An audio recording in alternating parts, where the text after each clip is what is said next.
அன்புள்ள உங்களுடன் ஸ்டாலின் திட்டத்தின் 10,000 முகாம்கள் நிறைவு மற்றும் அரசு நலத்திட்ட பதவிகள் வழங்கக்கூடிய இந்த இனிய விழாவிலே கலந்து கொண்டு சிறப்பித்துக் கொண்டிருக்கக்கூடிய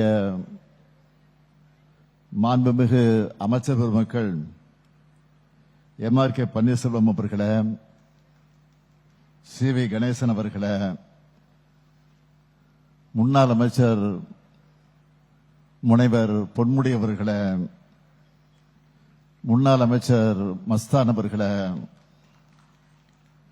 நாடாளுமன்ற உறுப்பினர்கள் திரு ரவிக்குமார் அவர்களே, திரு தரணிவேந்தன் அவர்களே, சட்டமன்ற உறுப்பினர்கள் திரு லட்சுமணன் அவர்களே, திரு அன்னியூர் சிவா அவர்களே, திரு மணிகண்ணன் அவர்களே,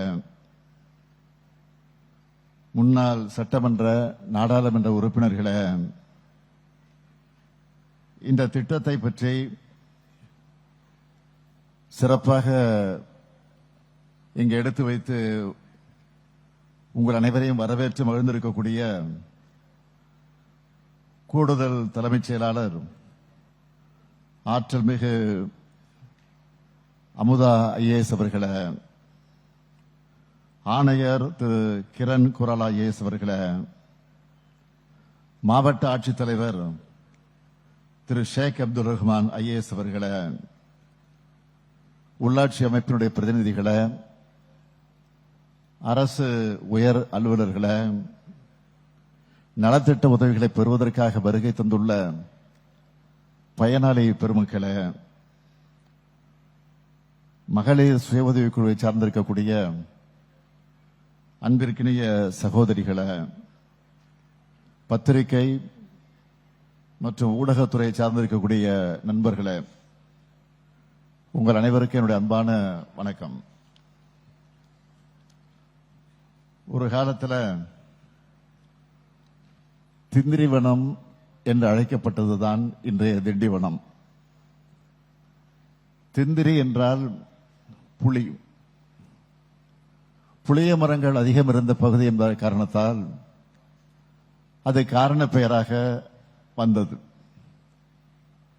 சோழர்கள் காலத்திலும் பல்லவர் காலத்திலும் நாயக்க மன்னர்கள் காலத்திலும் வர்த்தக நகராக இருந்த இந்த திண்டிவனம் செஞ்சிக்கோட்டை, மயிலம் முருகன் கோயில், மேல்மலையனூர் அங்கலம்மன் கோயில்னு பல சிறப்புகளை கொண்ட மாவட்டம் இந்த விழுப்புரம் மாவட்டம். தலைநகர் சென்னைக்குள் வர வாசலா இருக்கக்கூடிய காரணமான திண்டிவனத்தில் இந்த மாபெரும் விழாவிலே கலந்து கொள்வதில் நான் பெரும் மகிழ்ச்சி அடைகிறேன், பெருமைப்படுகிறேன். கடந்த சட்டமன்ற தேர்தலின் போது தொலைநோக்கு பார்வையோட தேர்தல் அறிக்கையில வாக்குறுதிகள்ல வழங்கிய வாக்குறுதிகள்ல பெரும்பாலானவற்றை நிறைவேற்றியும் தேர்தல் வாக்குறுதியில் சொல்லப்படாத பல திட்டங்களை முத்திரை திட்டங்களாக செஞ்சு கொடுத்தும் தமிழ்நாட்டு மக்களுடைய கனவுகளை நிறைவேற்றிக்கிட்டு இருக்கோம். திராவிட முன்னேற்ற கழகத்தை பொறுத்த வரைக்கும்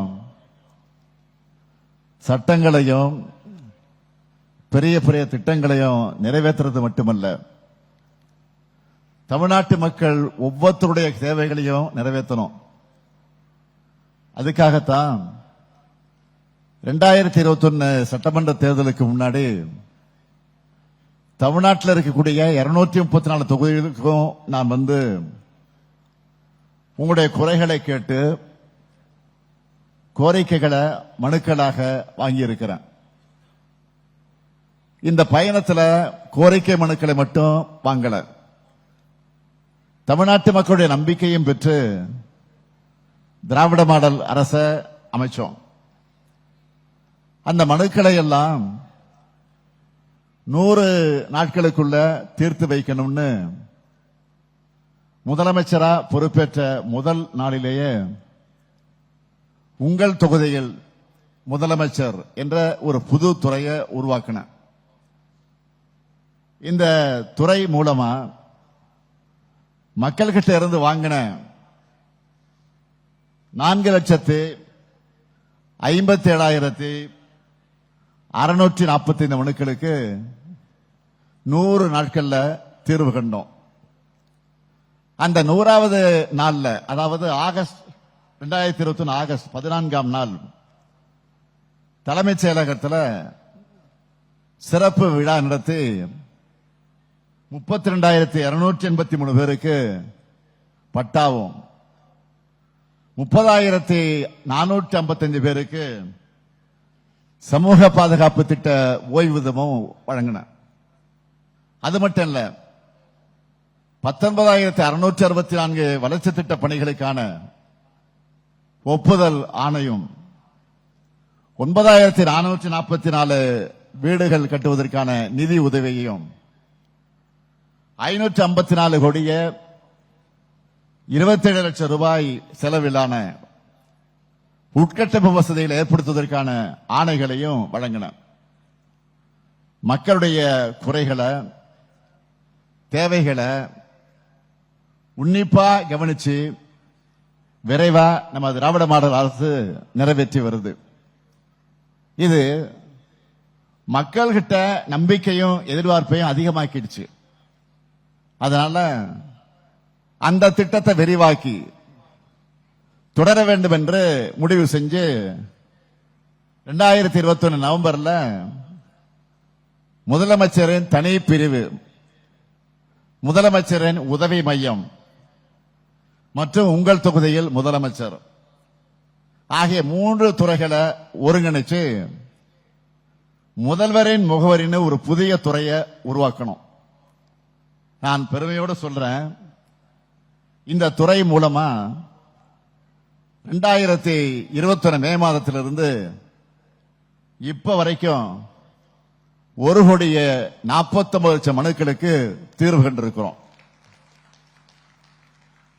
என்னை பொறுத்த வரையில அரசு என்பது 24 மணி நேரமும் மக்களுக்காக செயல்படணும்.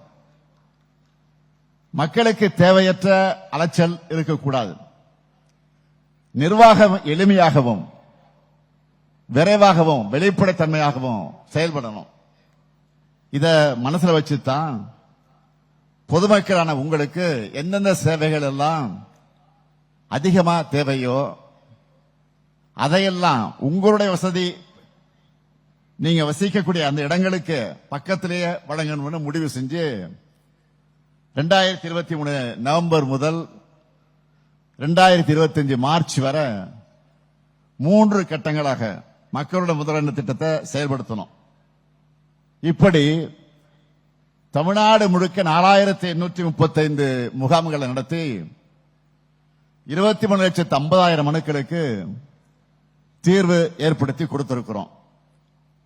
இந்த திட்டமும் பொதுமக்களிடத்தில் பெரும் வரவேற்பை பெற்றது.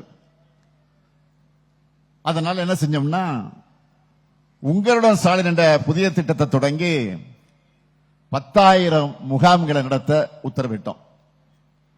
இந்த திட்டத்தை தொடங்கியவுடன் இதனை செயல்பட விடக்கூடாது என்று சில பேர் உச்சநீதிமன்றம் வரை போனாங்க.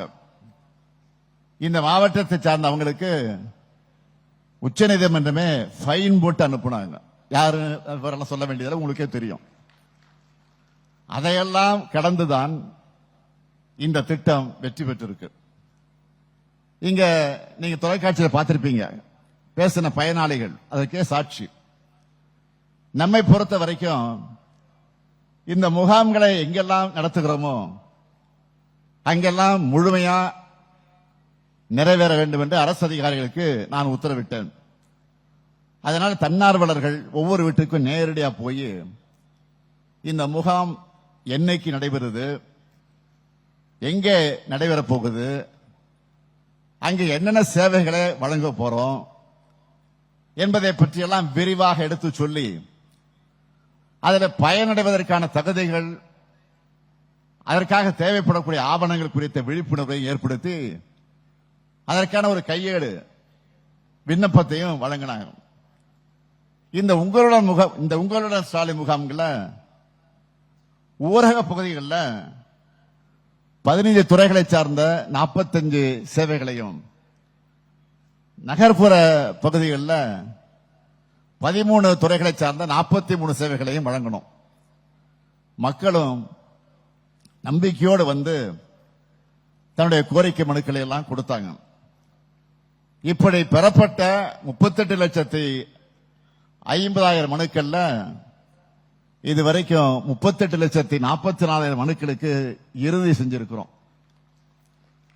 இந்த முகாம்களை பெரும்பாலான மக்கள் என்ன கோரிக்கைகள் வச்சிருந்தாங்கன்னா, சமூக பாதுகாப்பு திட்ட ஓய்வூதியம், பட்டா மாறுதல், முதலமைச்சருடைய விரிவான மருத்துவ காப்பீடு, வருவாய்த்துறை மூலம் வழங்கப்படக்கூடிய பல்வேறு சான்றுகள், குடும்ப அட்டை ரேஷன் அட்டையில் திருத்தம், சொத்து வரி பெயர் மாற்றம், மின் இணைப்பு பெயர் மாற்றம், இது போன்ற கோரிக்கைகள் தான் அதிகமாக வந்துச்சு.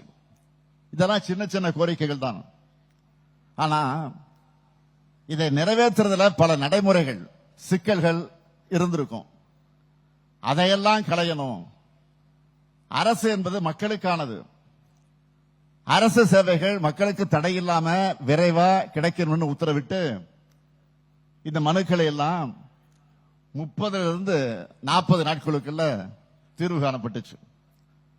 இதுல முக்கியமானது என்னன்னா, நம்ம திராவிட மாடல் அரசினுடைய வரலாற்றில் பெருமையோடு நிலைநிறுத்த கூடிய அளவுக்கு ஏராளமான திட்டங்களை முதன்மையானது என்னன்னு கேட்டீங்கன்னா, கலைஞர் மகளிர் உரிமை திட்டம்.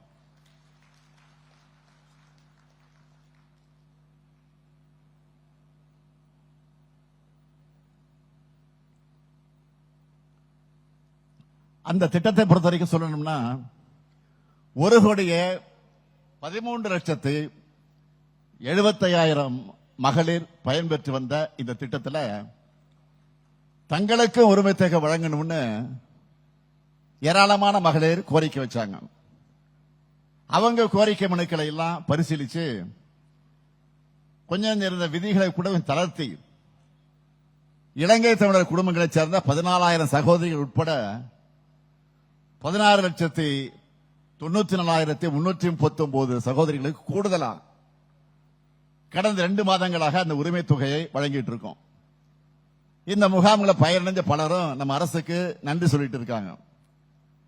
தேவையற்ற தாமதங்கள் இல்லாம விரைவா அந்த கோரிக்கைகளை நிறைவேற்றி தந்தது குறித்து நினைவுபடுத்தி சொல்லணும்னா,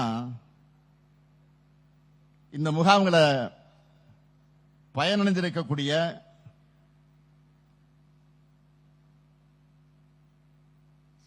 சிலர் பேசிய அந்த குறிப்புகளை, தொலைக்காட்சியில் பார்த்த அந்த செய்திகளை நான் இங்கே நினைவுபடுத்த விரும்புகிறேன்.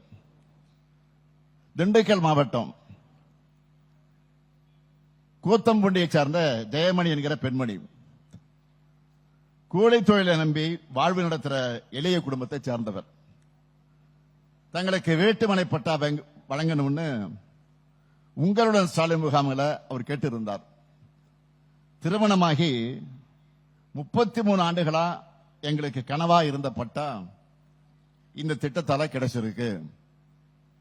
அதுல நானும் என் கணவரும் எங்களுக்குன்னு ஒரு வீடு கட்டி கொள்ள போறோம், நன்றி பெருக்கோடு சொன்னாங்க. அதே போல மணிகண்டன் என்கிற ஒருத்தர் பட்டால பெயர் மாற்றம் செய்ய நிறைய அலைஞ்சிருக்கிறார். ஆனா அவங்க ஊர்ல நடந்த உங்களுடன் ஸ்டாலின் முகாமுக்கு சென்று விண்ணப்பிச்ச அரை மணி நேரத்திலேயே அவர் கேட்டபடி பட்டால மாற்றம் செய்யப்பட்டு கொடுக்கப்பட்டதா மகிழ்ச்சியா தெரிவிக்கிறார். அதே போல ஈரோட்டை சேர்ந்த கருப்பையா என்கிற மாற்றுத்திறனாளி தனக்கு 4 சக்கர பைக் வேணும்னு உங்களுடன் ஸ்டாலின் முகாமுக்கு மனு கொடுத்திருந்தார். அவருக்கு அரசு நலத்திட்ட விழாவில் நானே அந்த வாகனத்தை வழங்கினேன். சென்னை காரம்பாக்கத்தை சார்ந்த ராஜேஸ்வரி என்பவர் 30 ஆண்டுகளா அவங்க வசிச்சுட்டு வரக்கூடிய வீட்டுக்கு பட்டா இல்லை என்றும் அந்த கனவை உங்களுடன் ஸ்டாலின் திட்டம் தான் நிறைவேற்றி தரணும்னு சொல்லி அதுவும் நிறைவேற்றப்பட்டு அதை நிகழ்ச்சியோடு சொல்லுகிற அந்த வீடியோவையும் நான் பார்த்தேன். அதே போல தம்பி துணை முதலமைச்சர் உதயநிதி ஸ்டாலின் கையால அவர் தன்னுடைய வீட்டு பட்டாவை வாங்கி இருக்கிறார். தன்னுடைய தாயால வாங்க முடியாத பட்டா இப்போ தன்னுடைய காலத்தில் கிடைச்சிருக்கு நன்றி பெருக்கோடு அவர் பேசியிருக்கிறார். இப்படி தமிழ்நாட்டில் வாழக்கூடிய ஒவ்வொருத்தருடைய குரலையும் கேட்டு உங்களுடைய தேவைகளை இன்றைக்கு நாம் நிறைவேற்றிக் கொண்டிருக்கிறோம். அந்த அடிப்படையில் தான் இந்த நிகழ்ச்சியில புதுசா 1,82,967 பேருக்கு பல்வேறு சமூக பாதுகாப்பு திட்டங்கள்ல ஓய்வூதியம் வழங்கப்பட இருக்கு. இத்துடன் 35,45,000 பேருக்கு நம்ம அரசு சமூக பாதுகாப்பு ஓய்வூதியம் வழங்குது. அது மட்டுமல்ல, இது டிஜிட்டல் யுகம். இப்போ அதுவும் ஏஐ கோலச்சக்கூடிய காலம். இப்போ அதுக்கேற்ற மாதிரி அப்டேட் ஆகணும், அரசும் அப்டேட் ஆகணும், மக்களின் அலைச்சல் குறையணும், டைம் சேவ் பண்ணணும். அதுக்காகத்தான் அரசு அலுவலர்களுக்கு போகாமலேயே அரசு சேவைகளையே இருந்த இடத்திலே இருந்து பெறக்கூடிய வகையில் நம்ம அரசு என்ற பெயரால வாட்ஸ்அப் சேவையை போன மாசம் தொடங்கி இருக்கிறோம். இதன்படி பாத்தீங்கன்னா 78,452,52525 என்ற நம்பருக்கு நீங்க வாட்ஸ்அப் மெசேஜ் அனுப்புனா 16 துறைகளுடைய 51 சேவைகள் உங்களுக்கு மொபைல் போன்ல கிடைக்கும். இப்படி இன்னும் முன்னோக்கி ஓடுகிற அரசா திராவிட மாடல் அரசு இருக்கு. இதற்கெல்லாம் அடுத்த கட்டமா ஒவ்வொருத்தருடைய தேவைகளையும் கேட்டு தமிழ்நாட்டுடைய எதிர்காலத்தை வடிவமைக்கக்கூடிய நம்முடைய பணிகளின் அடுத்த கட்ட பாய்ச்சலாய்த்தான் கடந்த மாசம் 9ஆம் தேதி திருவள்ளூர் மாவட்டம் பாடியநல்லூர்ல உங்க கனவை சொல்லுங்க திட்டத்தை தொடங்கி வச்சிருக்கிறேன். இந்த திட்டத்தில் உங்க கனவுகளை உங்க வீட்டுக்கே கேட்க 50,000 தன்னார்வலர்கள் களத்தில் இருக்காங்க. இதை இன்னும் விரைவுபடுத்தணும். இளைய தலைமுறையோட எண்ணங்கள் அறிந்து அவங்களுடைய கனவுகளை சேகரிக்க இந்த நிகழ்ச்சி மூலமா என் கனவு என் எதிர்காலம் என்ற இணையதளத்தை தொடங்கி வைக்கிறதுல நான் மகிழ்ச்சி அடைகிறேன். இளைஞர்கள் அனைவரும் இந்த சமூகம் முன்னேற, நீங்கள் வாழும் பகுதி முன்னேற, தமிழ்நாட்டின் எதிர்காலம் சிறப்பாக அமைய உங்களுடைய எண்ணங்களை, ஆலோசனைகளை, கனவுகளை இந்த என் கனவை என் எதிர்காலம் இணையதளத்தில் நீங்க பதிவு செய்ய வேண்டும் என்று நான் கேட்டுக்கொள்ள விரும்புகிறேன். இப்படி நாம ஒரு பக்கம் தமிழ்நாட்டின் வளர்ச்சிக்காக திட்டமிட்டு வந்தா, இன்னொரு பக்கம் ஒன்றிய பாஜக அரசும் அதனுடைய கூட்டாளிகளும் தமிழ்நாட்டினுடைய வளர்ச்சியை கெடுக்க அனைத்து செயல்களையும் தொடர்ந்து செஞ்சுக்கிட்டு இருக்கிறாங்க. அதுக்கு சமீபத்திய உதாரணம் தான் ஒன்றிய அரசு வெளியிட்டிருக்கக்கூடிய பட்ஜெட், நிதிநிலை அறிக்கை.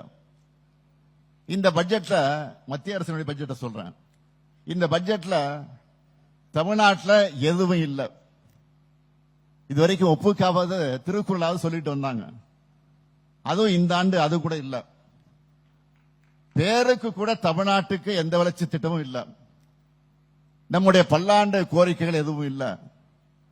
பொதுவா தேர்தல் நடக்கிற மாநிலங்களுக்கு அந்த ஆண்டு பட்ஜெட்ல பணம் ஒதுக்குவது பாஜகவோட தந்திரமாக இருக்கும்.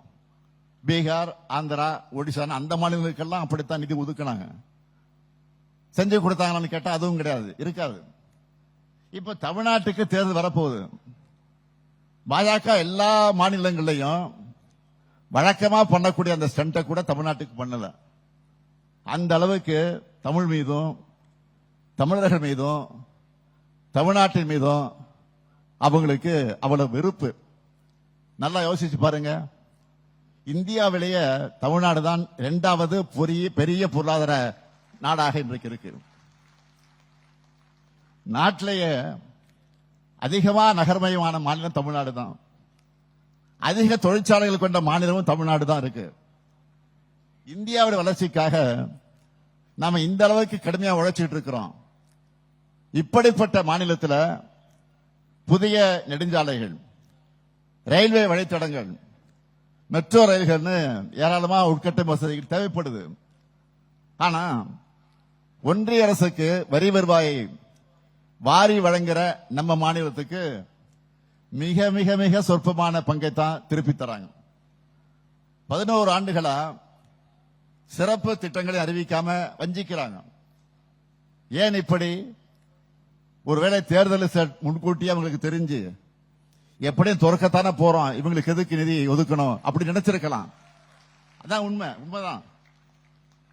நாம தான் வெற்றி பெற போறோம், அது எந்த மாற்றமும் கிடையாது. அடுத்து உங்க ஆதரவோடு அமைய போறது திராவிட மாடல் 2.0 அரசு தான். அடுத்து அமைய உள்ள நம்ம ஆட்சி இன்னும் பல திட்டங்களை நிறைவேற்றுவோம். உங்க கனவுகளை நிச்சயம் இந்த முத்துவேல் கருணாநிதி ஸ்டாலின் நிறைவேற்றியே தருவான். தன்மானமிக்க தமிழ்நாட்டை இந்தியாவில் நம்பர் 1 மாநிலமாக தொடர்ந்து முன்னேற்றுவோம், வெல்வோம் ஒன்றாக என்று சொல்லி விடைபெறுகிறேன். நன்றி, வணக்கம்.